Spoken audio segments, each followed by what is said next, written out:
My name is Mackenzie Black, and this is my Global Awareness presentation for public speaking with Professor Hammers, and this is my crowd.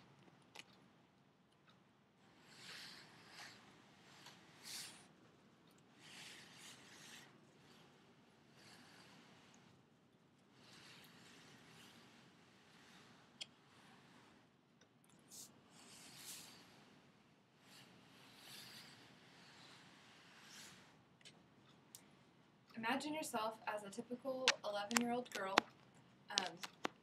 and what your day-to-day challenges might be. For example, you could be trying to fit in, or making friends, or even trying to get a boy to notice you. These challenges only seem minor to those of the children in Darfur. One girl's challenge is something that many of us could never think about facing. Here's her story. She says she first remembers walking outside and seeing a helicopter and many screams, and she realizes that her father is working in the fields, so she starts to run towards him, and as she's running, she sees the village's grass huts burning and men on camels that are shooting into the village.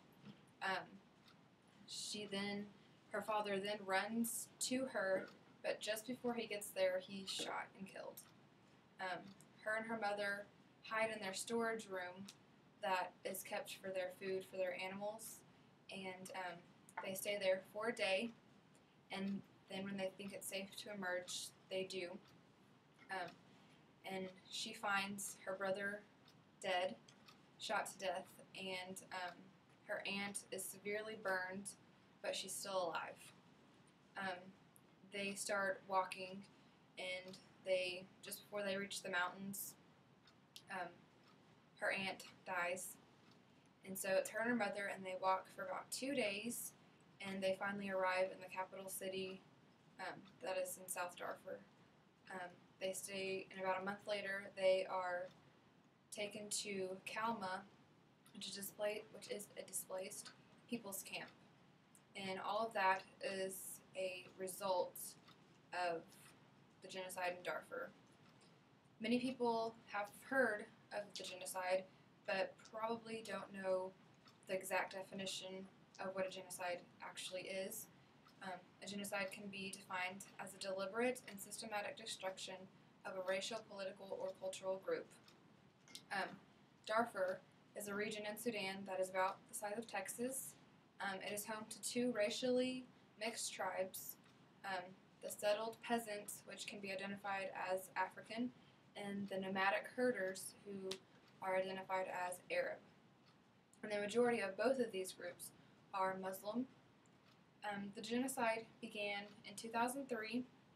It was when 2 Darfurian rebel groups revolted against the Khartoum government.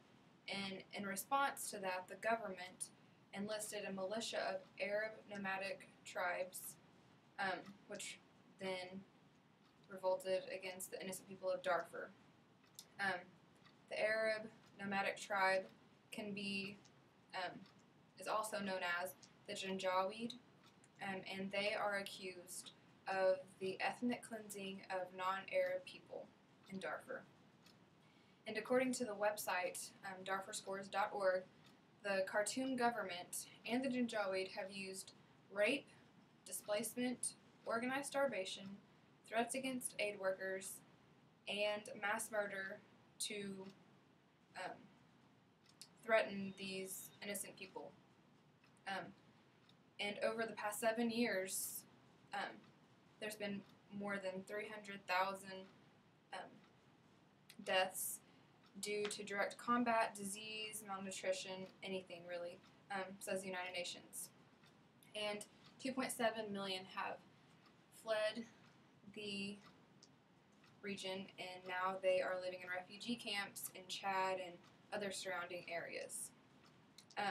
According to CNN, the president, Omar al-Bashir, has been charged with 7 counts of war crimes and crimes against humanity, and he is up for re-election this April, and people are very fearful of that, since he does have 7 counts of crime against humanity. But everyone may feel a little more at ease after the rebel group agreed to cease fire with the government. There's many ways you can donate. There's organizations, you can visit websites, like the one I mentioned earlier, darfurscores.org, or savedarfur.org, or Invisible Children. You can donate anywhere, really. But just because Darfur isn't in the light of the media right now doesn't mean we shouldn't be aware of what's going on there. And we should do our best to make people aware of that. Thank you.